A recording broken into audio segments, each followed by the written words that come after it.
O que é um bom influenciador?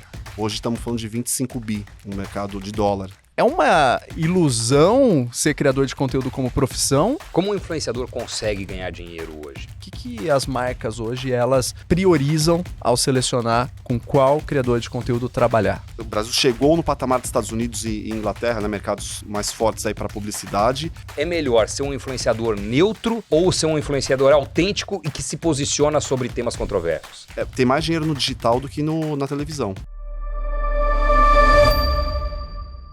Olá, sejam muito bem-vindos ao Talk Invest News, o podcast do Invest News sobre negócios. Eu sou Doni Denútil e o papo de hoje vai render. Olha quem é o nosso entrevistado. Rafael Coca, um dos maiores especialistas no mercado de influência e Creators Economy do Brasil. Fundador da Spark, atuando hoje como Chief Strategy Officer da empresa. Ele é um colecionador de casos de sucesso. No currículo, mais de 4 mil campanhas com 5 mil influenciadores, incluindo nomes como Neymar, Ronaldo Fenômeno e Gustavo Lima, e marcas como L'Oréal, Coca-Cola, Amazon, Unilever, Natura, Nestlé e McDonald's. Considerado o pai do marketing de influência no Brasil. Prazer, Coca, ter você aqui, cara. Obrigado. Obrigado pelo convite. Essa abertura aí, já colocando muita responsabilidade. Espero honrar o papo aqui. Com certeza. Pô, eu já tô curioso para saber casos e etc. Então, vai render, vai render. E também, como sempre, temos aqui Leandro Guissoni, professor de business no Brasil, nos Estados Unidos, coordenador de mestrado na FGV, sócio da Decoupling, consultor de algumas das maiores empresas aí do país e do mundo. Lê. Gosto desse tema e a gente conversa a respeito desses tópicos, né, de marketing de influência e eu acho que temos várias perguntas. A gente conversa bastante, você é praticante nessa... Um humilde operário da comunicação. Você é praticante nessa área e eu tento bolar algumas estratégias, então agora a gente vai aprender direto da fonte, beber da fonte. Então, Coca, prazer aqui te ver, já ouvi falar sobre você, pesquisei bastante sobre você também e achei bastante interessante a sua abordagem bem qualificada e profissional para esse mundo que se fala um pouco de tudo, né? Então, acho que a gente vai ter aqui um belo debate, como sempre. Obrigado, Doni. Isso aí. Maravilha. Queria começar perguntando o seguinte: o que é um bom influenciador? O bom influenciador é aquele que entende o seu papel enquanto produtor de conteúdo para que a partir disso ele possa influenciar alguém a algo. A gente tem uma charge engraçada que eu até uso em algumas palestras, que tem muita gente querendo ser relevante, ser influencer antes de ser relevanter. Então, assim, se você não tem uma relevância, ninguém acorda dizendo, vou começar a influenciar as pessoas. Você influencia, e isso independente de rede social, porque eu confio em você, eu te vejo como uma autoridade em determinado assunto. Então, se a minha vizinha é uma boa cozinheira, talvez eu vou confiar mais na indicação dela de um bom restaurante do que de um amigo que não entende disso. Então, partindo dessa simplicidade, para dizer que acho que hoje o influenciador é quem está levando o seu negócio enquanto uma profissão. Então, acho que isso, você começou falando aqui, para mim foi a grande alavanca desse mercado virar o que ele virou, o tamanho dele. Estava olhando aqui antes da gente começar, quando a gente lançou a empresa, o mercado não tinha nem 1 bi de tamanho. Hoje estamos falando de 25 bi, um mercado de dólar. Então, assim, o que fez o mercado acontecer foi essa profissionalização da indústria, do creator, do influenciador, entender o seu papel como produtor de conteúdo, consistência, formação de empresa. Enfim, então a gente pode falar mais sobre isso, mas eu acho que começando é a produção de conteúdo com consistência. Nesse tema eu preciso apimentar desde já, Doni. Posso? Manda. Tá bom. Então, a gente tem mais ou menos 200 milhões de criadores de conteúdos. Desses, 20% são profissionais. Mas a estatística que me assusta é o seguinte, 4% dos criadores de conteúdo globalmente, eles ganham mais do que $100 mil por ano. Isso quer dizer que a grande maioria não ganha, mas está criando conteúdo, produzindo conteúdo. Ela não ganha diretamente na plataforma. Então, é uma ilusão ser criador de conteúdo como profissão ou é algo que é possível de fato? É igual jogador de futebol, né? Todo mundo só vê muita gente que está fazendo sucesso, mas a cauda longa, ela realmente ela existe no mercado de influenciadores. Então, esse dado que você tem, eu tinha aqui também como uma anotação, ele é fato. Uma coisa que está mudando muito é que todo mundo vira influenciador esperando ter uma associação com marca, ganhar dinheiro através de publicidade. Só que você, enquanto um veículo de comunicação, enquanto um produtor de conteúdo, você tem outras diversas vias de receita, de monetização do seu trabalho. Então você vê o quanto, lá nos Estados Unidos, o quanto tem de criador de conteúdo que não precisa ser o maior do mundo, que tem sua própria marca, que tem a sua newsletter paga. Então ele encontra outras maneiras de se monetizar. Quem tem canal de YouTube tem a monetização que acontece pelos views, óbvio, muito diferente hoje do que foi no passado. Mas você tem outras vias de receita, porém é fato que tem só ali um topo da pirâmide que realmente tem essa vida nababesca que muita gente vê de muito dinheiro acontecendo através da produção de conteúdo. E tem muito mais gente carpinando ainda, investindo para eventualmente colher. Qual é para você o melhor modelo para monetizar a influência? Como um influenciador consegue ganhar dinheiro hoje? Qual estratégia usar? Eu acho que, de fato, assim, até tem pesquisas, a maior fonte de receita deles hoje são as parcerias com marcas. Então é um trabalho que você não vai conseguir saber em que momento que a marca tá buscando você. Então o que cabe a você é o que você controla a produção de conteúdo com consistência, com autenticidade, buscando ser relevante. Então a primeira maneira vai ser você sim ser notado pelas marcas. Mas isso, eu brinco, é passivo, você não tem o controle. Você pode até ter uma proatividade de buscar as marcas que você julga serem adequadas com o seu conteúdo, mas está dependendo de uma estratégia que a marca tem lá como um todo e querer usar você como influenciador ou não num mercado que tem esse volume de opções, como você acabou de colocar. Então eu acho que cabe hoje ao influenciador essa visão de empreendedor. Onde é que esse meu talento, essa minha produção de conteúdo, ela me abre vias de receita, que eu não dependa só de ser passivo e comece a ser proativo, vender curso, fazer um ghostwriting para as empresas. Então você tem hoje, eu posso ser um talento na produção de conteúdo e não necessariamente um veículo desse conteúdo. Então tem diferentes maneiras hoje de você alavancar o seu negócio, que não só através das marcas. Ainda que o meu negócio hoje é levar o dinheiro das marcas para os influenciadores. E ao levar o dinheiro das marcas para os influenciadores, o que essas marcas levam em consideração? Porque, por um lado, muitos influenciadores eles acabam entrando em temas polêmicos, eles acabam entrando em um monte para ganhar audiência. E, por outro lado, as marcas, eu acho que ficam um pouco preocupadas com isso. Então, o que as marcas hoje, elas priorizam ao selecionar com qual criador de conteúdo trabalhar? Um primeiro tema, assim, as marcas estão buscando o que a gente chama de brand safe. Então, se o influenciador, que ele é uma pessoa no fim do dia, ele tem mais um viés polêmico, um viés muito politizado, as marcas estão olhando para isso, é fato. Por mais que algumas queiram, de fato, apostar nessas personas que são mais polêmicas, mas elas estão olhando para isso. Agora, mudou muito o mercado. Então, quando você pensa hoje que a gente tinha uma concentração de dinheiro no Instagram e o perfil de criador do TikTok é totalmente diferente, porque você não precisa necessariamente ter uma base de seguidores para você aparecer, para você viralizar. No TikTok, de fato, é a tua capacidade criativa, de produção de conteúdo, de criar algo que o algoritmo lê, que as pessoas estão curtindo, estão consumindo, e você acaba virando do dia para a noite, talvez, uma celebridade, vamos dizer. Então, as marcas estão olhando muito para isso, para autenticidade, para autoridade, para o que aquele criador de conteúdo ele pode contribuir para a minha marca. Então, a gente sai um pouco do número de seguidores, a gente sai se a pessoa é conhecida e entra muito mais em qual é a adequação que aquele perfil de conteúdo tem, de conteudista, para o desafio da marca daquele momento.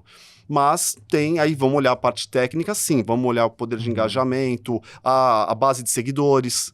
Então, isso foi algo que a gente trouxe, que eu vim da publicidade tradicional, e quando eu comecei, tinha muito de, vou usar o influenciador A ou B?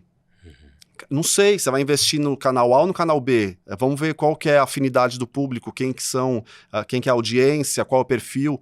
Tem que trazer a gente trouxe esse pensamento para o marketing de influência. Quando eu vou usar um influenciador, ainda que ele seja um merchandising, porque ele é o veículo e a mensagem, eu quero entender quem ele está impactando. Então, isso é uma profissionalização do mercado que tira também um pouco só a questão de gosto, não gosto, o tom dele é legal, não é, ele é polêmico ou não é. Então, tem uma parte técnica que foi o que eu acredito ter desenvolvido o mercado para a proporção que ele tomou hoje com as marcas. Queria abordar um pouco mais esse assunto da polêmica, porque eu acho que é interessante. Por um lado,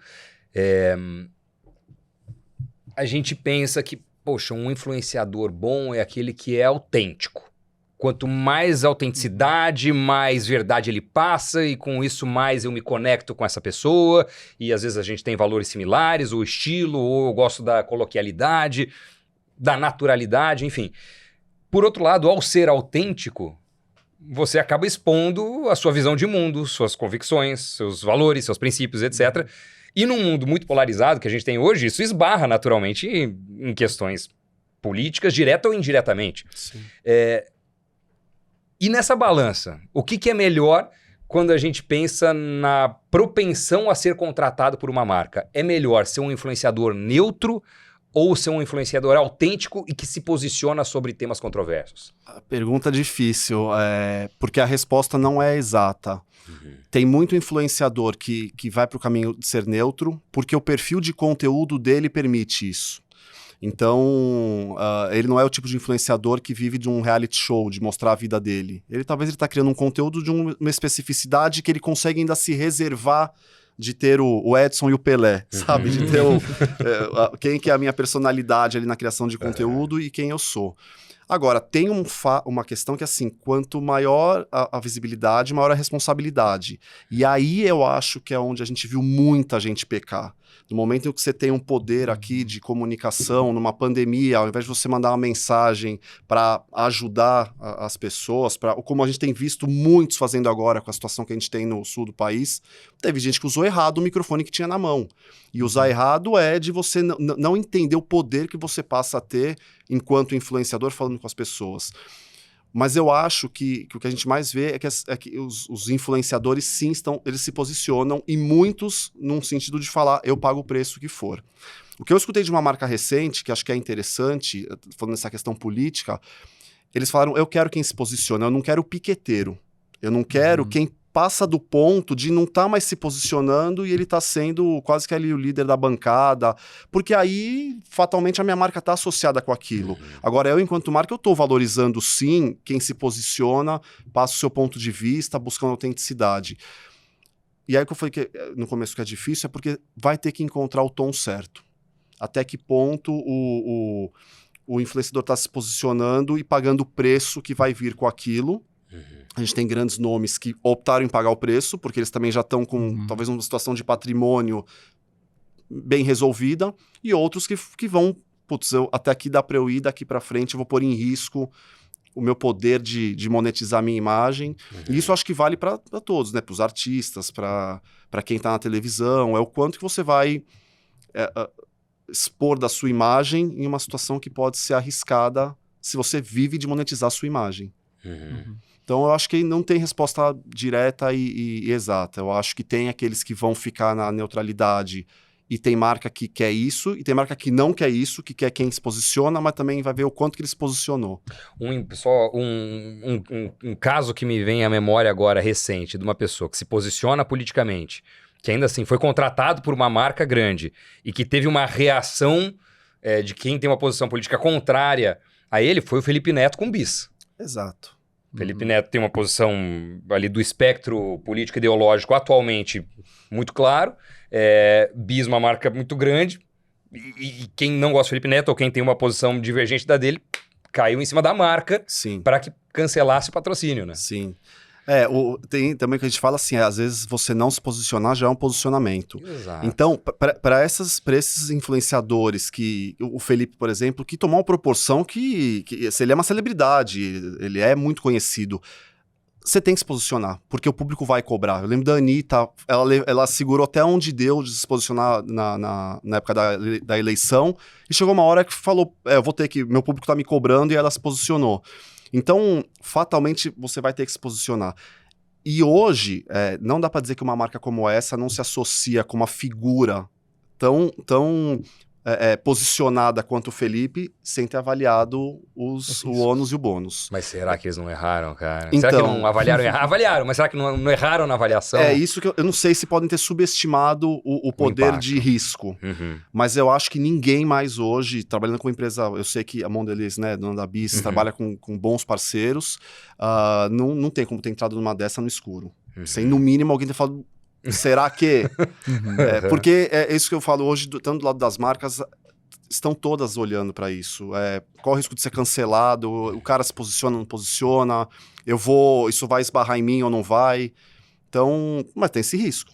E é o que eu falo, ou a marca está comprando, ou entrar no escuro para mim é o pior cenário. Então aí contrata a Spark que a gente vai amparar vocês, ou no mínimo abrir um recado. Abrir o leque de, esse é o grau de risco, fazer um padrão de ação lá, né, do if, then, e estando preparado. E também nesse assunto de polêmica, eu gosto bastante de futebol, estava até conversando com o Doni antes da gente começar aqui, estudando um pouquinho do seu perfil, dos trabalhos anteriores, e você já trabalhou entre parcerias, né, de marcas com jogadores de futebol. Sim. Então, se você olhar, por exemplo, o Neymar de 10 anos atrás, tem uma imagem totalmente diferente do Neymar hoje. O Ronaldo Fenômeno, que também está aí na lista das empresas e marcas que você já também trabalhou com alguns atletas conhecidos, tem um outro perfil de imagem completamente diferente do Neymar, por exemplo. E a imagem, ela vai sendo construída, né, ao longo do tempo. Eu tenho uma camiseta autografada pelo Neymar, quando meu irmão fez uma produção audiovisual com ele lá na época na Espanha, ele estava jogando no Barcelona. Sim. Eu tenho a camiseta assinada por ele na época do Barcelona, né? Se você olhar do Barcelona para o PSG e depois agora, mudou muito a imagem dele, mudou muito. Eu achei que eu fosse falar, poxa, olha, tem a camiseta que é autografada dele. Hoje eu nem saio com ela. Então, o que eu quero dizer é, como que você lida, por exemplo, você sendo uma marca, com uma celebridade, ou um atleta nesse caso, que você não consegue controlar? Então, nenhum contrato vai fazer ele se controlar, porque ele vai ser autêntico do jeito dele e ele pode ser, né? Sim. Então, como lidar com isso? Essa base, assim, é o risco no T0 de uma marca se associar com uma pessoa pública. Porque a imagem da pessoa pública, ela está em construção. E a gente brincava que no passado só era crise quando saía no Fantástico no domingo. Hoje, com o advento das redes sociais, a crise é 3 minutos depois de você ter maltratado o garçom no restaurante, alguém ter filmado. Então tá muito mais líquido, vamos dizer, o risco de quem vive da imagem dar uma escorregada. E as marcas, isso que eu falo, as marcas estão cada vez mais buscando esse apoio profissional para entender e mitigar esses riscos. Que existe, não tem como. Eu lembro quando eu era estagiário de uma marca que patrocinava, que tinha, as campanhas eram todas com celebridades, e uma delas foi pego fumando maconha, estava no ar, e assim, isso era faz 20 anos. Sempre teve esse risco de dar ruim. É como eu falei, hoje tá mais rápido, entre você pegou com a maconha e você saber, 2 minutos. O vídeo tá no WhatsApp de todo mundo. Da mesma forma, o Brasil pode ser campeão do mundo daqui a um tempo e o Neymar sendo protagonista. Não, hoje, a gente tá tendo em São Paulo um summit de esporte e tem uma turma lá da nossa equipe participando e eu vi um post que colocou que acho que era algum executivo do River Plate falando que o futebol, a memória, ela zera todo começo de temporada. Então aí você está o tempo todo, assim, é igual a celebridade que você pode ganhar agora o campeonato e o Neymar virou o rei porque trouxe a Copa do Mundo, mas escorregou, já não é mais. Então, tudo que mexe com paixão, você está muito sujeito, né? Você falou do Ronaldo, o Ronaldo foi nosso sócio, investidor da Spark, então eu trabalhei com ele e ele foi sócio. O Ronaldo foi até hoje a gente tem contato, tenho muita admiração por ele. Ele é excepcional. E ele porque também foi um cara que sempre fez a gestão de imagem dele. Ele tem uma trajetória diferente do tradicional de jogador, e acho que é isso que fez ele ter essa trajetória empreendedora pós-futebol que ele tem. Você vê que não foi por acaso. Da mesma maneira que ele geriu a imagem dele, apesar de também ter passado por low moments, ele parece que tem Tefal, né? Nunca nada gruda nele, ele continua tendo essa idolatria. Então, acho que é um caso que eu tive próximo de ver como é importante você fazer essa gestão cuidadosa.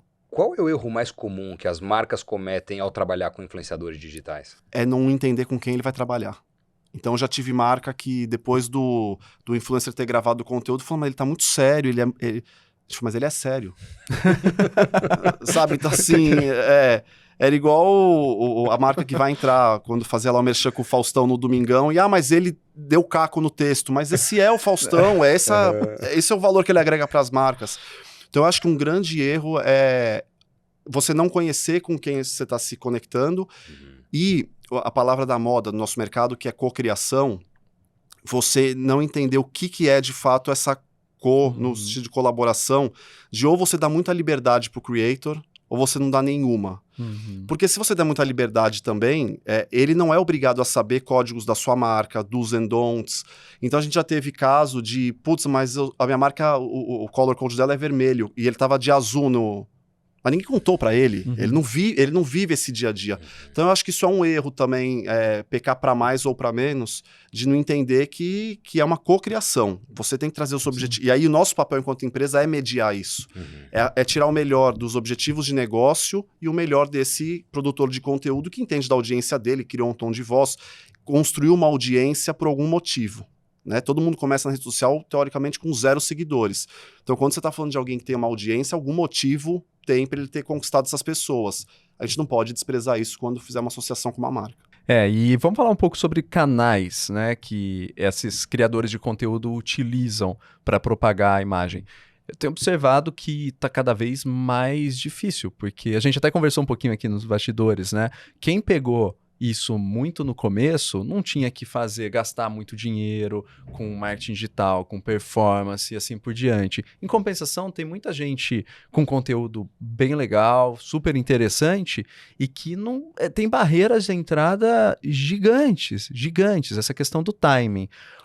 O que essas pessoas também elas devem considerar? Porque se você olhar Instagram, é super difícil você conquistar mais seguidores. Se você olhar YouTube, caramba, assim, a não ser que você gaste muito lá, vai ser difícil você construir o seu canal. Se você olhar TikTok, já tá ficando mais e mais e mais difícil, e você tem um algoritmo lá que tem uma preponderância que é difícil de ser decifrado. Então, como que uma pessoa que perdeu um pouquinho esse bonde, mas que quer criar conteúdo, o que ela precisa considerar? Como você colocou, tá mais difícil, né? Eu tava brincando, a gente falou fora do ar, todo mundo descobriu aqui onde tem a onda boa na praia, então tá cheio de surfista. Então fica mais difícil achar o seu espaço nisso. A gente, nesses últimos anos acompanhando, eu vi muito influenciador que ficava preocupado de, putz, abrir uma nova rede social, tenho que entrar lá, como é que eu faço? E não vai dar conta. Então, eu acho que um caminho pode ser focar no em qual... Porque cada rede social tem um perfil de conteúdo. Se a gente falar de Instagram, o Reels é um formato, o Stories é outro, o Feed é outro. Então, você tem diferentes redes sociais dentro da mesma rede social. E para quebrar um pouco também, acho que só esse estereótipo da gente olhar quem está no topo da pirâmide, tem uma cauda longa gigantesca. Então tem muito espaço também para você ser nichado, para você ter uma audiência qualificada. Pequena, mas qualificada. Então a gente falava muito, vamos falar de viagem. Putz, mas eu posso falar de viagem low budget, viagem de high level, viagem de ficar em albergue, viagem de ficar em casa de amigo. Então tem viagem focada em gastronomia. Então hoje eu vejo que assim, o nicho ele joga a favor do criador de conteúdo, dado esse volume de conteúdo existente hoje nas plataformas sociais. Hoje existe uma saturação de influenciador? Putz, é difícil falar porque assim, o TikTok ele tá produzindo influenciador o tempo todo. O que pra mim é estranho é que muita gente se autodenomina influenciador e por isso você pode achar que tá saturado. Sabe, você fala como o que você faz? Não sou influenciador. Não sei influenciar quem? Segundo quem você é influenciador? Quais marcas estão chancelando essa sua visão de que você tem o poder de influenciar a decisão de alguém? Então, eu acho que assim, a saturação pode ter vindo porque todo mundo fala, todo mundo quer palpitar, de novo, porque eu acho que virou o hype, creator economy, influencer marketing, mas eu vejo muita gente falando e pouca gente fazendo. Então, talvez muito da visão que a gente pode ficar de estar sobrecarregado aí a disciplina é porque tem muita gente que pegou carona e fala e tá mais... De concreto, você está vivenciando isso, você está acompanhando a visão das marcas, o crescimento dos influenciadores. Então, sem soar arrogante, ainda que seja um pouco, vamos ouvir quem está envolvido no negócio para ver como é que está de fato isso, porque eu acho que tem muita gente que fala sem ter aquela vivência o calor, sabe, do negócio. E pegando o YouTube, né, como exemplo, eu estava vendo alguns dados do YouTube, são impressionantes, porque ele já tem cerca de 10% da atenção, né, do tempo total em TV, e a expectativa é que até 2026 ele passe TV a cabo nos Estados Unidos, que é algo assim, você fala, poxa, e nesse processo, a Alphabet, né, que é Google, começa a cogitar mais e mais e mais fazer o spin-off, fazer a separação do YouTube como um business, até porque o business deles de search, né, de busca, está ameaçado com inteligência artificial generativa, com OpenAI, com outros mecanismos que estão surgindo e que fere a lógica dele de receita. Então, YouTube é a nova TV? O que você vê de perspectiva pro YouTube e pro consumo, né, de conteúdo no YouTube e para quem quer criar conteúdo lá também? Sim. Bom, primeiro, você falou do search do Google. A molecada hoje, o search deles é no TikTok. Então, você quer descobrir alguma coisa, eles estão lá no TikTok. Então, você começa a ver uma mudança no comportamento. O YouTube, o que alavancou ele foi justamente ele estar nas TVs conectadas. Então, não só ele sendo uma plataforma que você né, que a gente consome no computador, no celular, mas o que faz o YouTube realmente ganhar essa projeção é o fato de estar nas televisões conectadas, as Smart TVs, que os Estados Unidos têm né, um campo muito maior do que o nosso, mas isso alavancou. Aqui no Brasil, o que a gente percebeu, por exemplo, foi durante a pandemia, a história dos shows ao vivo fez as famílias de todas as idades sentarem em frente a uma televisão para assistir o YouTube. Então, assim, ele é uma televisão. Eu vejo o YouTube muito mais concorrente da TV do que necessariamente das plataformas sociais. Tanto que recentemente eles tentaram entrar, né, no formato Shorts também no YouTube, que é um formato característico que o TikTok alavancou, depois o Snapchat perdeu, né, o timing, pelo menos aqui no Brasil, e a Meta alavancou nisso. Então eu vejo que o YouTube é sim um forte concorrente. Hoje no Brasil, o Brasil chegou no patamar dos Estados Unidos e Inglaterra, né, mercados mais fortes aí para publicidade. Tem mais dinheiro no digital do que na televisão. E dentro do digital, metade do dinheiro está nas redes sociais. Os Estados Unidos já está o digital bem mais do que a TV. Aqui no Brasil está 39% TV, 38% digital, dados agora fechados 2023. Então, o caminho é esse. A TV vai se manter. Eu não sou desses que acredita que, vamos aqui no Brasil, um país, né, das dimensões continentais que a gente tem, a TV vai continuar sendo importante. É o que faz você chegar do norte ao ponto mais norte ao ponto mais sul do país. Mas não podemos desprezar que não só a nova geração, como também já os mais maduros, consomem muito conteúdo no digital e muito no YouTube. Sim. A gente está falando aqui, né, o quanto a gente usa o YouTube, às vezes, como é um repositório, né, tem o ao vivo lá, mas a gente está usando o YouTube para assistir depois um conteúdo. Então eu vejo que esse caminho, eventualmente, deles spin-offarem pode ser nesse sentido de entender dois business diferentes. Mas não é difícil para uma marca, porque ela, por um lado, ela investe bastante, ela pode investir no YouTube, mas ela não tem controle da audiência, né, no YouTube. Então, para uma marca, até que ponto balizar, assim, você não ter um controle da audiência, de você ter acesso a essa audiência, mas você criar engajamento, você criar awareness, conhecimento de marca, transmitir um conteúdo relevante. Então, como fica isso na balança? O que eu vi também, o movimento das marcas, é passar a deter essa audiência. Então, criar os seus próprios canais. Quando qualquer influenciador, a gente brinca que ele mora de aluguel, né? Porque se amanhã o Mark Zuckerberg desligar a chavinha, acabou o negócio. Adorei essa frase. Então, nos Estados Unidos, tem muita gente, né? Já tem um movimento que tem criador de youtuber que ele tem um canal próprio dele. Então, ele dá uma premiere, né? Uma exclusiva para quem assina esse canal e depois o conteúdo vai para o YouTube. Então, voltando lá no começo do nosso papo aqui de maneiras de monetizar, isso foi um jeito que eles encontraram. Porque fala, putz, eu não vou ficar pondo de graça o meu conteúdo lá no YouTube, eu vou começar, já que eu tenho uma base fiel, essa base sustenta o meu conteúdo e depois eu vou lá para a cauda longa, pro tudão, dentro da plataforma do Google. Então, tem esses diferentes formatos para seguir, né? As marcas hoje querem estar presentes mais onde? No Instagram, no TikTok ou no YouTube? Nos três. Mas eu acho que as marcas... Bom, o TikTok, ele realmente veio disruptar a pizza de investimento. Tinha muito dinheiro. As marcas olham o YouTube diferente de Instagram. Porque o YouTube, ele não é visto como uma plataforma social de consumo rápido, né? Quem tá produzindo conteúdo no YouTube tem uma profundidade. Diferente do Instagram, que tem gente lá que faz stories todo dia e você não tem essa produção mais primorosa. E o TikTok chegou com outro modelo de produção em que as pessoas não querem ver coisa muito bem produzida, maquiado, editado, é muito do timing. Então, hoje eu vejo o dinheiro das marcas está pulverizado. Tem um modelo de uso do YouTube em que você está muito mais próximo de se comparar com televisão, e um outro modelo que é de plataformas sociais. O TikTok nem se coloca como plataforma social, né? Eles usam outra terminologia, plataforma de entretenimento, de vídeos.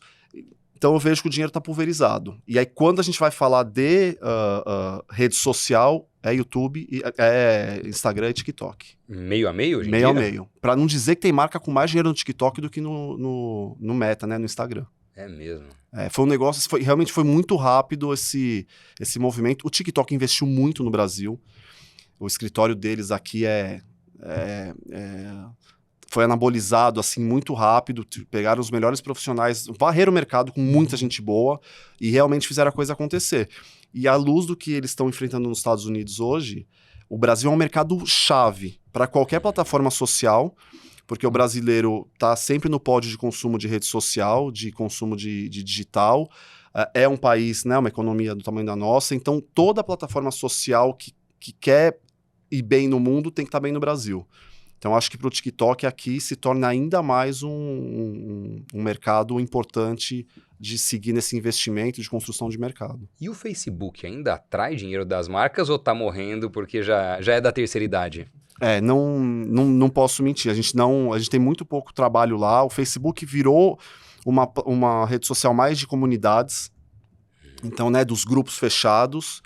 E de paid media, de comprar realmente espaço publicitário. Mas marketing de influência, usar os influenciadores, eu vejo que assim, realmente não é lá que está o dinheiro. Eu não lembro quem que falou recentemente pra gente que sempre que você vê que seu avô ou avó entrou na plataforma, você sai fora. Sim. Então, entrar no Orkut, sai, vai pro Facebook. Entrar no Facebook, sai, vai pro Instagram. E aí as novas gerações vão migrando de plataforma, né? E o consumo muda, e mudando o consumo, muda onde vai o investimento, mudando onde vai o investimento, muda onde vão os anunciantes, muda a qualidade do que você vê e assim por diante. Né? Quando a gente começou a Spark, tinha muita gente que falava, pô, mas esse negócio é efêmero, de rede social, de blogueiro, de influenciador. Olha aí, tá o Vine, que foi o Lucas Rangel, que é um grande influenciador, nasceu no Vine. O Vine não existe mais faz anos. E na época, a nossa crença, que felizmente eu acho que ela se manteve, foi: rede social vai aparecer, vai sumir, mas o que não vai desaparecer é pessoas querendo se conectar com pessoas através das redes sociais do digital. E isso tem se provado que está perdurando, né? Então, se amanhã não for o TikTok, surgir uma outra, porque a molecada do TikTok fala, e agora meus pais entraram, tenho que ir para outra, a nossa crença é que você sempre vai ter esse fenômeno que os veículos as pessoas estão em rede social para se conectar com pessoas, não com marcas. Então, isso sempre vai acontecer, e aí é a oportunidade das marcas navegarem esse modelo de negócio, de produção de conteúdo, de conexão das partes. O criador de conteúdo hoje, ele tem que, pensando nas plataformas ou nas redes sociais, o criador de conteúdo tem que fazer que tipo de conteúdo para se dar bem no TikTok ou que tipo de conteúdo para se dar bem no Instagram? Eu acho que quem está começando agora, que foi um pouco do que a gente falou, chegou já com o mar crowdado, eu focaria no TikTok. Porque o algoritmo do TikTok, ele tá mais propenso a descobrir a te projetar. Porque se o seu conteúdo for bem, que não depende do seu base de seguidores, se o seu conteúdo for bem, você pode do dia pra noite virar... Ontem tava vendo um menino que viralizou, ele é filho de um padre, ele é adotado. E o menino fez um vídeo de uma trend que eu esqueci qual era a trend lá que ele tava usando, é lógico que, não sei se vocês já viram isso, o vídeo é lógico não sei o que lá. E ele contou, é lógico, eu sou filho de um padre, todo mundo questiona, bom, o vídeo dele viralizou. O moleque tem 300 mil seguidores, do dia pra noite. Então, ele virou um influenciador. Cabe agora saber o que ele vai fazer com isso. Então, eu acho que, assim, em termos de formato, os vídeos curtos, verticais, é o que tem tomado aí o modelo há alguns anos, muito por ser o modelo predominante no TikTok. E eu apostaria nisso, porque o TikTok vai dar mais. Quando a gente vai pro Instagram, o que você percebe hoje? Que o algoritmo está favorecendo quem faz Reels. Porque é uma estratégia do Instagram de conseguir competir com o TikTok e atrair quem está fazendo um conteúdo parecido. Uma dica para quem vai produzir conteúdo é não copy-paste de uma rede para outra. Porque isso diminui o engajamento. O algoritmo tira... Quando ele vê que você pegou o vídeo do TikTok com o selinho TikTok lá com a marquinha d'água e postou no Instagram, o algoritmo na hora esquece. Só que ele está só fazendo reposição de conteúdo. Então, realmente pensar um conteúdo para cada plataforma social. Os creators já sabem como fazer isso, ele faz o bruto dele lá no software, no computador, dá a saída para o TikTok, dá outra saída para o Instagram. Então, alguns hacks aí para quem não é tão no dia a dia de produção de conteúdo. Mas um ponto crítico é entender a base de seguidores, né? Entender a base de seguidores, o quanto que ela é qualificada, o quanto ela é interessante. Se eu sou uma marca, por exemplo.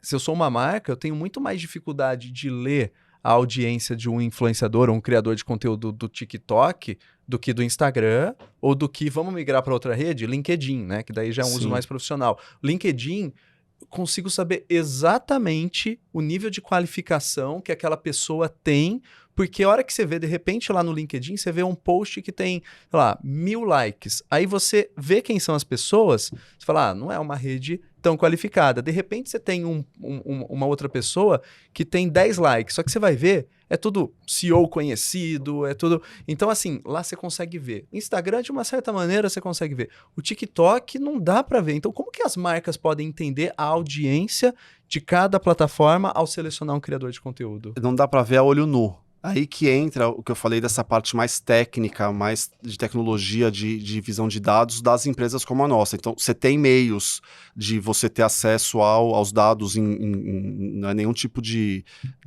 surrupiar dado, mas dados, olhar as APIs, tem plataformas para você fazer esse trabalho técnico. Então, é possível sim saber antes de eu me conectar, indicar um creator do TikTok para o meu cliente, embasar essa indicação na demografia dos seguidores, no perfil. Então isso é possível, mas acho que você tocou num ponto que para mim é interessante, que é o que a gente está falando do modelo de comunicação. Você fala do LinkedIn, é muito pouco falado. O LinkedIn, para mim, é fenomenal que o modelo de compra de mídia, sem falar de influenciador. Puta, eu vou vender um carro, qual que é o perfil do carro? É do gerente de marketing. Você consegue mandar o anúncio pro gerente de marketing, porque você tem toda a informação dele lá na plataforma. E o que a gente tem visto hoje é o crescimento de uso de influenciadores no LinkedIn também. Porque você tem uma base muito mais qualificada, quanto que vale desses 10 likes aquela rede de contatos daquele criador do conteúdo. Então isso é um outro business que está crescendo também, muito alavancado pela visão hoje das marcas entenderem que os seus profissionais são influenciadores. Então é esse trabalho de advocacy marketing assim, deixando mais evidente o que o Benchimol fez para a XP. Até então, né, a instituição financeira, ninguém sabe quem é o... De repente, você tem uma instituição que apostou, o Nubank, que tem os 3 founders muito bem conhecidos. Nubank é nosso cliente, então estou muito feliz com essa conquista. Mas eu acho que é um modelo, eu escutei ontem a frase que é Founder Leads Growth, que é a construção de imagem do growth da marca começar a ser ancorada nos fundadores, nos profissionais daquela empresa. Isso você faz muito mais no LinkedIn. Muito mais. Então, cada plataforma social vai ter um modelo e vão ter oportunidades, vão ter características. Basta a marca entender como vai navegar em cada uma dessas. É engraçado, né? Porque se você olhar o LinkedIn, começou com uma rede profissional, as pessoas lá com interesses, né? Dividir coisas e tal profissionalmente, serem recrutados e assim por diante. Só que aí agora você vê um monte de gente, como você disse, né, Coca, influenciador, ou celebridade, ou criador de conteúdo de outras mídias, indo pro LinkedIn. Então eu tava navegando no meu LinkedIn outro dia e apareceu lá, que aparece sugestão de conexão, apareceu o Luciano Huck. Eu falei, mas o que o Luciano Huck tá fazendo aqui? Aí eu falei, deixa eu ver esse negócio. Aí a hora que eu vi, ele tinha acabado de criar o LinkedIn dele, se posicionar como empresário e tudo mais, e um posicionamento totalmente diferente dele em outras redes, né? Então, esse movimento... Por isso que eu falo que para o criador de conteúdo, que ele vai ser... Assim como uma emissora, é um tipo de jornal para ir para a TV aberta, um tipo para TV fechada, um tipo para o streaming, um tipo... É a mesma coisa. Então, um Luciano Huck, como produtor de conteúdo, ele vai falar de um jeito no LinkedIn, de outro jeito no Instagram, de outro jeito no TikTok. Então, tem que entender que não é tudo a mesma coisa. Você tem públicos diferentes. Eu escutei recente do Fred, que era do Fred Desimpedidos, que agora é o Fred Bruno. Conheço ele há muito tempo, eu admiro muito o trabalho dele, porque eu acho que ele é um desses nativos digitais que tem esse poder de criar conteúdo, de conectar com a audiência. E ele falou, eu crio conteúdo para minha audiência. Eu não crio conteúdo pensando se as pessoas vão gostar. Eu crio porque eu conheço o meu público e eu sei o que eles vão gostar. Então, quando eu tô criando um conteúdo, eu tô pensando nessa trajetória que me fez chegar aos meus, 10 milhões de seguidores, qual é o perfil. Eu, enquanto criador, conheço eles. E eu achei super interessante isso, que ele tá criando para a base dele. Ele não tá criando para os milhões de usuários de Instagram, mas sim para aqueles que escolheram se conectar com ele. Qual que é o peso hoje das métricas na decisão de uma marca de botar dinheiro no influenciador? Ou seja, o alcance é mais importante que a qualidade do conteúdo gerado ou não? Eu penso isso muito por parte dos conteúdos que eu vejo também. Sei lá, às vezes eu não sou o público, evidentemente, mas tem uns perfis, umas palhaçadas bem assim, de um estilo, pastelão, para usar o termo mais antigo possível, né? É uma palhaçada muito tosca, assim, muito semi-escatológica, sei lá, né? E que, cara, engaja loucamente, que dá um compartilhamento, like, comentário pra caramba. Então, qual que é o peso da métrica, do engajamento, do alcance na tomada de decisão de uma marca? Hoje tá muito mais técnico do que já foi. Gostaria de dizer que 100% dos casos é assim, mas não é. Ainda tem o gosto, não gosto, mas meu filho segue, etc. Mas quando a gente fala assim, de olhar por dados, qual é o objetivo daquele projeto? Porque isso vai depender de qual métrica eu estou olhando. Então, a gente falou um pouco aqui sobre algumas páginas de conteúdo que tem muitos seguidores e tem por perfil da awareness. Então, se eu estou procurando um broadcaster, eu preciso espalhar minha mensagem. Eu estou olhando a métrica de potencial de alcance. Sim. Se eu estou olhando a qualidade do conteúdo, não importa tanto o alcance, mas me importa qual é o modelo de construção dessa comunicação e o poder de engajamento. Então, cada situação, se eu estou buscando uma autoridade, aí é quem está por trás do que está falando é muito mais importante do que se vai alcançar, engajar. Então, a reputação, o quanto os seguidores ou as pessoas entendem naquele profissional, naquela pessoa, o poder de endosso sobre tal assunto. Então, é isso que a gente defende, que tem que entender marketing de influência como uma disciplina de comunicação. Então, eu voltava, como eu fiz carreira na publicidade, assim, você vai lançar tua campanha no Fantástico no domingo ou no Jornalzinho do Bairro? Não tem certo e errado, tem o mais adequado para o contexto. Eu tenho uma mensagem de massa e eu quero dar aquele soco no peito, todo mundo vai saber. Ou eu tenho que fazer um trabalho mais segmentado, ou eu sou um banco high level, ou não vou estar na TV aberta, vou estar na TV fechada. É a mesma coisa, o marketing de influência que tem uma pluralidade de veículos, de canais, muito maior do que a gente conhecia de emissoras de rádio, de televisão, de veículos de mídia impressa. A minha visão é muito que é tudo igual, só que diferente. É a publicidade igual. Mas você tem que levar em consideração esse contexto de meios de comunicação que são os influenciadores dentro das plataformas sociais. E o mecanismo de oferecer equity para esses influenciadores, que é o mecanismo que a gente chama de Media for Equity, como que você vê essa modalidade também? Porque a gente comenta bastante sobre o tênis lá da marca On Running com o Roger Federer, né? Ele tinha 3%, esse 3% depois que abriu o capital e tudo mais, virou mais de 180 milhões de dólares e para isso ele rompeu o contrato com a Nike. E ele tem, né, uma linha própria, inclusive, e tal. Sim. Então, como que você vê esse mercado de Media for Equity? É bom que você tocou nesse ponto. A gente montou uma empresa recente, então a gente começou com a Spark, tem 10 anos, uma empresa focada em ser uma powerhouse para atender as marcas. Depois, acho que há 2 anos, alguma coisa assim, a gente montou o Resenha Digital Clube, que é uma network de perfis impessoais de criação de conteúdo ligado ao esporte nas redes sociais. E, ao longo dessa trajetória, a gente tinha muita demanda, né, veio recebendo de fundo de investimento que me perguntava quem que é a próxima Nath Vosa, né? A Nath Vosa que criou a marca de moda dela e virou um império. Ou vinha alguém com capacidade produtiva ociosa da indústria, eu quero produzir o shampoo de um influenciador. Ou vinha o influenciador dizendo, eu quero ter meu shampoo. Então a gente viu que tem diferentes partes e isso ancora esse modelo do Media for Equity, que ele é sobre você monetizar esse poder de alcance construído da personalidade. Agora, por que eu estou falando fazendo merchan da empresa aqui, mas falando desse contexto todo? Porque não é tão simples quanto... Deixa eu pegar a celebridade aqui, pôr ele como sócio do meu negócio, vou ter então um equity aqui do negócio para ele usar o poder de alcance dele. eu brinquei outro dia, eu falei, os 4 Ps continuam existindo para o marketing. Então, se o produto não for bom, se tiver distribuição, se você não souber promocionar, se você não entender do business, não vai fazer milagre você ter 20 milhões de seguidores e falar, compra esse produto aqui. Agora, tem muitos casos de sucesso. E esses casos você vai avaliar, eles levaram em consideração todas essas nuances de mercado. Então, esse caminho do Media for Equities é um caminho que tem muito espaço. Eu acho que aqui no Brasil ainda é muito pouco difundido. Quando a gente fala do mercado americano, você tem inúmeros exemplos, e não só dos MrBeast, né, o maior youtuber do mundo, mas tem um caso de um menino que ele viralizou durante a pandemia trabalhando numa sorveteria de Nova York, passou a pandemia, ele teve um investidor, e porque ele virou influenciador durante a pandemia, ele montou a sorveteria dele. Um caso desse, assim como esse, tem diversos.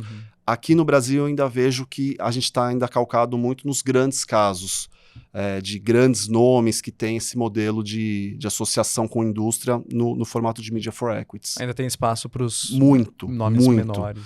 Eu acho que se tem algo aqui no Brasil que ainda não aconteceu, é o dinheiro, assim, a Wall Street, que entrou na Creator Economy, a Faria Lima, que ainda não entrou no mercado realmente com volúpia, vamos dizer. Tem casos, né? Tem dinheiro já na indústria, mas não no modelo que você vê nos Estados Unidos, de que um influenciador que não precisa ser o maior nome do segmento consegue investimento, atrai investimento de quem está querendo impulsionar a carreira dele, montar negócio.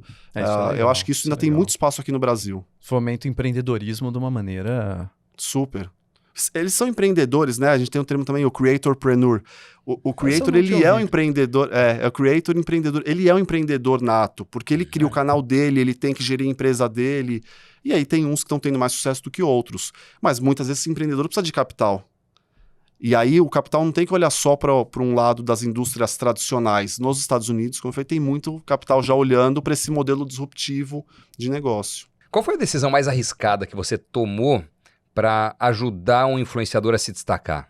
Eu acho que eu tenho pouco histórico junto aos influenciadores, no sentido de...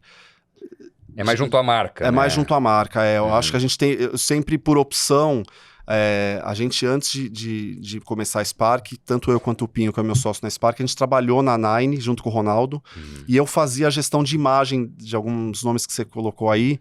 Então eu tinha mais esse acompanhamento. O Anderson Silva foi um caso desses que a gente viu, e talvez possa citar que a gente declinou grandes oportunidades com marca, porque elas iam contra o planejamento de imagem que a gente tinha para ele. Então isso pode ter sido uma decisão arriscada, quer dizer, não para um dinheirão, em prol de acreditar que aquilo ia contra um planejamento mais de médio e longo prazo. Mas aí quando a gente montou a Spark, a gente, por decisão, até uma visão agnóstica, para de fato as marcas entenderem que eu não tinha nenhum tipo de vínculo com quem eu estava indicando. A gente nunca agenciou ninguém, não tem esse modelo na Spark. É muito mais o apoio para as marcas. Puxando pela memória, então, qual foi o case de maior sucesso que você liderou? E por que ele deu tão certo? A gente tem alguns casos que dá orgulho. A gente conseguiu fechar, por exemplo, o primeiro contrato 100% digital da Gisele Bündchen com a Natura. E que isso projetou um potencial de mídia espontânea gigantesco. Então, o investimento versus o retorno que teve disso. A gente fez também para a Natura o primeiro projeto do Mano Brown, publicitário, o Mano que sempre foi muito avesso à publicidade. A gente colocou ele para falar sobre paternidade com os filhos num projeto da Natura. E vindo de 2 anos da Natura ter mudado, no primeiro ano que eles fizeram um projeto de Dia dos Pais, que eles colocaram o Tammy Gretchen entre os influenciadores, e isso alavancou as ações da Natura. No ano seguinte era um desafio maior ainda, a gente colocou, na época não foi meu esse projeto do Tammy, não foi da minha empresa. No ano seguinte aí a gente tinha já essa missão de como é que a gente melhora. A gente colocou na época o viúvo do Paulo Gustavo, com os 2 filhos na maternidade. Depois, no ano seguinte, Mano Brown. Então, assim, é diferente a métrica de sucesso dos casos. Mas se eu tiver que falar que é a Sandy. A Sandy tinha acabado de ter filho. Era uma artista que cresceu aos olhos do Brasil, mas ninguém tinha ouvido ela ainda falar no papel de mãe. E todo mundo foi atrás dela, falando: qual é o nome do seu filho? Mostra o seu filho. Eu falei: a gente não quer saber do filho dela, quer saber dela. Eu falei: agora vocês querem botar pra quebrar mesmo nesse negócio? falei, traz a Vanessa junto, a Vanessa Camargo, porque a vida inteira as duas foram colocadas como rivais, não era o caso, e as duas estavam naquele mesmo momento com um filho de 1 ano, mais uma coincidência da vida. A gente trouxe as duas de surpresa para a coletiva. Antes delas estarem para a coletiva de imprensa, elas fizeram uma foto no backdrop, as duas juntas, e isso já quebrou a internet, como dizem. Então, até hoje, e foi depois disso que elas passaram a estar mais próximas, gravaram depois música junto, nunca teve nenhum tipo de rivalidade entre elas, mas a mídia tinha criado, e a gente se aproveitou dessa situação para gerar um earned media muito, mas muito maior do que foi o investimento na marca. Então eu tenho orgulho de contar esse caso até hoje, porque a gente tinha 3 meses de empresa e já foi tocar numa ferida. E para a marca teve muito retorno versus o investimento. Até hoje, entrar no Google Sandy e Vanessa, vai aparecer lá a foto das duas com o backdrop da marca. Foi um caso pensado, tudo isso. Tem uma dúvida, eu comecei a ver uma tendência, muita gente falando, e aí comecei a prestar atenção nisso, sobre o Faceless Creators, né? Então é aquele criador de conteúdo que não aparece a imagem dele real, enfim, é aquele criador de conteúdo que você monta lá pode ser uma pessoa, pode não ser, de mentira, que tá lá criando certo conteúdo. Tem até manuais no Instagram de como criar isso e tudo mais, e tem alguns que tem muitos seguidores. E tem uma notícia recente da Forbes que fala Why Faceless Creators are taking over social media. Então, por que esses Faceless Creators, sem face, né, sem esse lado pessoal, estão conquistando a social media? Você já começou a ver, e na Spark também, essa tendência? É mesmo uma tendência ou é algo... como que você assim, vê? a inteligência artificial ela vai alavancar muito esse mercado, porque ela vai permitir dar muita escala, e essa escala pode ser pegando a sua imagem e criando muito conteúdo, ou criando um conteúdo impessoal. O que eu acompanho muito através das marcas é o desejo das marcas de terem a sua Lu, do Magalu, né? Que foi esse grande case. Eu, particularmente, eu não sou muito fã desse modelo. Eu acho que a gente está nesse business de pessoas. Eu não entendo todo esse trabalho de construir um influenciador fake, não humano. Mas eu entendo que é mais um caminho. Então, acho que isso ainda está longe aqui no Brasil. A gente tem casos na China, por exemplo, de muito mais aplicação de tecnologia, de inteligência artificial para alavancar. Ainda também não chegou aqui no Brasil. A China é um mercado à parte para marketing de influência, para o live commerce, né? Todo mundo olhou muito porque acontece lá. O modelo de live que tem na China não chegou ainda para o Ocidente. Acho que está longe do que tem lá como base. Mas aí, voltando para sua pergunta, eu acho que tem a ver com esse universo de usar tecnologia. Não vejo as marcas procurando hoje. Tá. Eu vejo que é um caminho para você conseguir escalar a produção de conteúdo, e não deixa de ser muito mais seguro para uma marca você não ter lá o ser humano que ele é falível, né? Se você tivesse que apostar, qual que vai ser o próximo grande movimento disruptivo no marketing de influência? Eu não consigo apostar. Eu acho que é um mercado tão dinâmico em que a gente, assim, o TikTok mostra isso. Do dia para a noite, ele te mostra que agora é essa tendência, agora estão fazendo isso. Então a gente pode, assim, do dia para a noite descobrir que tem uma nova rede social. É muito difícil prever. Eu acho que o que a gente vai tentando é acompanhar os movimentos e tem que estar muito preparado para dançar conforme a música. Mas eu não conseguiria te dizer, eu acho que vai para esse lado ou vai para aquele. Com certeza vai estar arraigado em inteligência artificial. Qualquer nova disrupção do nosso mercado, eu acho que ela vem muito disso. Mas ainda não dá para entender o quanto que ela vai predominar ou o quanto que ela vai ser a base para alguma coisa. Mas que está todo mundo tangenciando, e então se tivesse que apostar seria nisso, mas o que não consigo saber. O como é por inteligência artificial, o que eu não sei. Você acha que essa questão de live commerce vai invadir o Brasil com uma força maior, ou culturalmente não é muito apegada? Então, tem, assim, o que a gente viu, já estudei bastante isso, porque a gente também investiu em certo momento nesse segmento aqui no Brasil, é que tem um fator cultural na China que faz a coisa acontecer. Então, a gente viveu aqui no Brasil os Polishop, o 1406, a Facas Guinso. Tem toda uma cultura... A disputa do século, a Facas Guinso contra a Meia Vivarina. Né? Exato. Então, quando você vai para a China, primeiro teve muito dinheiro dos varejistas fazendo esse movimento acontecer. Tem uma cultura do chinês abrir lá o celular e deixa eu ver o que tá... Igual a gente tinha de vamos assistir o canal aqui de ofertas, eles têm de rede social. Então, eu acho que sim, vai aumentar aqui no Brasil ainda. Esse aumento a gente tem visto acontecer quando tem esse impulsionamento e patrocínio de uma plataforma chinesa. Então, o TikTok estava muito focado nos Estados Unidos para fazer o live commerce acontecer. Eu não sei como é que vai ficar isso agora com o que eles estão enfrentando lá. Então, o que a gente acredita é que se eles vêm para o Brasil e começam esse movimento de aculturar, né, na força as pessoas, pode se alavancar. O que a gente tem hoje aqui não é live commerce. Então, esses fenômenos de abrir live no YouTube e vender por QR Code, isso não é live commerce. O live commerce é o close loop, como fala, né? Você tá lá no canal, você não deixa de assistir você e tô apertando o botão e comprando. E isso você exige ter a plataforma, essa tecnologia. Então tem que ter a tecnologia que não tem no Brasil hoje massificada, por isso que eu falo, acredito que o TikTok vai trazer isso no momento certo para eles, e aí tem uma questão da cultura. Porque já tem lá no TikTok na China. Sim. Isso aí já funciona lá. Já, isso na China tem algumas plataformas com esse modelo de abre a live, apertou o botão, o produto tá na sua casa. O TikTok começou a trazer aí da China para cá, né? Então foi para a Indonésia, foi para o Reino Unido, e o grande mercado era os Estados Unidos e depois seria o Brasil. Então nos Estados Unidos hoje já tem esse recurso. Aqui no Brasil, o Kawaii tem, o Kwai, né, que fala Kawaii, eles têm esse recurso, mas não tem a força de um TikTok como foi. Então, ainda não tem o recurso no Brasil massificado. A hora que tiver, eu acho que isso é a base para de fato acontecer, e aí é uma outra revolução para as marcas. E o público jovem?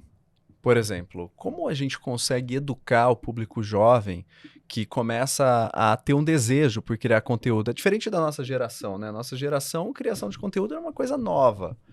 Agora, para os nossos filhos, por exemplo, é o dia a dia, vai ser o dia a dia. Então, como educar essa nova geração para viver num mundo que seja um mundo real, né? E não somente um mundo onde você tem, às vezes a pessoa não está preparada. O jovem, às vezes, tem muitas críticas em relação ao Mark Zuckerberg por causa disso, inclusive, né? Por ter estimulado muitos jovens e, às vezes, o jovem não está preparado. E o algoritmo, às vezes, vai mostrar coisa que aquele jovem não poderia estar vendo naquele momento, que vai aguçar algum traço de personalidade que vai fazer muito mal para ele. Então, como que fica esse público mais jovem, que hoje ainda não entrou no mercado de criação de conteúdo, mas que já está olhando, ou já começa desde jovem a falar, eu sei fazer, sei lá, eu sei fazer desenhos de uma maneira diferente. Aí, adolescente, de repente, tem rede social. E aí, qual que é a sua visão para esse jovem? Bom, a gente hoje olha, a criançada não quer ser mais astronauta, né? Eles querem ser youtuber. Então, eu acho que a gente já está vivenciando uma geração que almeja a carreira ou vê como potencial virar um produtor de conteúdo. Eu acredito que quando o Mark Zuckerberg criou a rede social, ele não imaginava o que ia virar isso e o que ia virar essa arma na mão das pessoas, indo muitas vezes para o lado do mal, né? Propagação de conteúdo. Enfim, eu acho que a gente vive a gente está vivenciando a história aí sendo feita de como que lida, assim, estamos dando isso para o ser humano, e como é que o ser humano está reagindo a isso, e aí a cobrança, né, do Senado, o Mark Zuckerberg indo lá nos Estados Unidos, agora o Elon Musk, cara, como é que vocês vão controlar a praça pública aí? Porque a praça é tua, mas não pode falar qualquer coisa. Então eu acho que a gente está aí olhando para o lado dos pais, dos filhos, vamos ter que ter muito cuidado, porque não vai estar sempre 100% safe. Tem deep web que entra conteúdo. Então eu acho que tem muita coisa boa, porque a gente hoje aprende o que a gente quiser a partir da internet. Você se torna apto enfim, a qualquer coisa, inclusive para o mal. Então eu acho que é um cuidado. Não tem muito uma resposta. Acho que tem esse desejo de criar conteúdo. A gente vai molecada hoje já nascer pronto para falar com a câmera. Isso é muito legal. mas tem que usar com parcimônia, né? Porque senão você transforma uma criança, dá uma exposição para ela que não é o que ela gostaria. Eu acho que é uma decisão difícil enquanto pais, dado todas as possibilidades que hoje são oferecidas. É complexo e nos dois sentidos, tanto do volume de tela a ser dada, um grande debate, porque de um lado fala a tela é excessiva, não sei o quê, os pediatras e etc. de hoje tentam limitar a quantidade de horas e tal. Por outro lado, é um pouco inescapável, porque o futuro vai estar muito associado a essas tecnologias, e será que o filho não fica atrás se ele demorar muito tempo para mergulhar de fato nessas soluções? Dilemas que nós, pais de filhos pequenos, temos. E o outro ponto, ainda mais quando o pai é influenciador ou coisa do tipo, é o volume de exposição do filho, né? Não como usuário, mas como protagonista ou co-participante nas redes sociais. Uma coisa que eu muitas vezes pensei, até que ponto eu mostro ou não meu filho? Sim. Em que volume? Pode ser muito bom para ele no futuro, quando se der conta, já tem uma base de seguidores e etc, já pode começar a monetizar, não só agora nas fraldas, mas mais para frente, quando, enfim, for um jovem já com consciência para produção de conteúdo. Mas talvez não queira isso. Pode ficar muito puto, pode ficar bravíssimo. Não sei a resposta. O que você faz com o seu filho? O meu filho, hoje, a gente mostra. Mas não sei se daqui a pouco ele... Assim, vamos pegar não os nossos, mas tem a Alice, uma menina que ganha dinheiro hoje, já contratei ela algumas vezes. Vocês sabem quem que é aquela menina que foi do Itaú? Sim. A gente tem... Das palavras. Das palavras. Será que no futuro ela vai achar isso legal? E aí você vai olhar e falar, putz, foi o começo que fez ela virar uma puta artista? Ou ela pode já falar, tô com vergonha. Uma empresária, né? Putz, eu vejo muito mais casos de sucesso do que de insucesso, né? De quem, por algum contexto dos pais na infância terem levado a criança para aquele caminho, seja para virar jogador de futebol, seja para você começar cantando...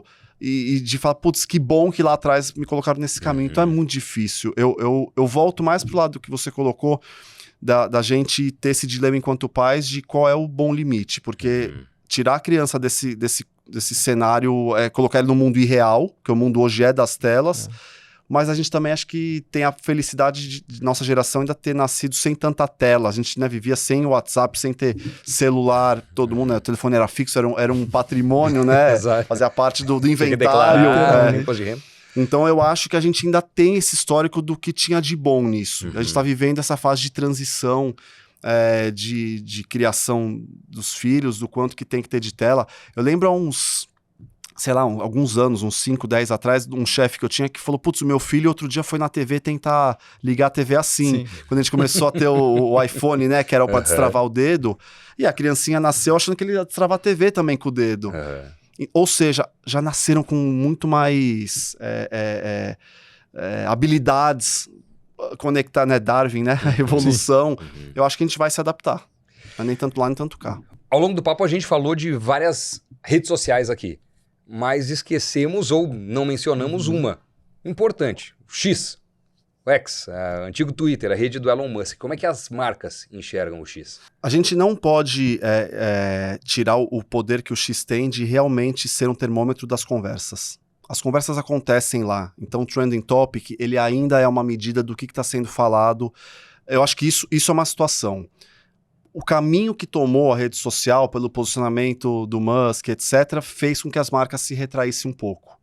Acho que a gente falou aqui ao longo da conversa daquela história da marca que se juntou com um influenciador polêmico, então quanto que sobra para ela. A gente viu que tem marca retraindo, falou, deixa eu ver no que vai dar isso aí. Porque a briga ficou séria, né? Assim, o Musk chamou gente grande para briga. Então eu tenho visto, somos parceiros do X aqui no Brasil, a gente faz trabalhos, mas o volume não tá lá. Eu acho que todo mundo ainda tá, nesse momento, as marcas, né, estão esperando ver como é que essa coisa vai se assentar. Mas, volto a falar, a gente não pode tirar o mérito de que é lá que acontece a conversa. Cara, papo para mais de hora teríamos aqui, mas estamos chegando ao fim. Queria te agradecer demais a presença, Coca. É um assunto fascinante, acho que tem muito a ver com o nosso dia a dia também. Eu fico particularmente empolgado com essas conversas, porque eu falo, pô, posso aplicar muitas dessas coisas no que eu tô fazendo, o que eu faço certo, o que eu faço errado, onde que eu tô deixando oportunidade na mesa, onde que eu tô errando ao opinar de mais ou de menos em termos comerciais, o que isso pode impactar na vida no futuro, enfim. Cabeça borbulhando aqui, cara. Obrigado, viu? Valeu obrigado mesmo. Vocês pelo convite, pela narrativa que a gente fez aqui. Foi muito legal, porque vocês me levaram para perguntas e para situações que não são as corriqueiras da gente falar sobre o mercado, acho que, né, o impacto que está tendo. Então, fico muito feliz de falar com uma audiência diferente aqui também. A gente trazer para democratizar isso que a gente vivencia no dia a dia, mas que, como você falou, tá em todos os negócios, tá em todos os segmentos, todo mundo tá acompanhando e tem como se aproveitar disso pro seu negócio. Então, foi muito legal. Obrigado pelo espaço. Fantástico. Obrigado, Coca. Muito bom. É isso aí. E obrigado também a você que nos acompanhou até o finalzinho do Talk Invest News. A gente se encontra no próximo programa.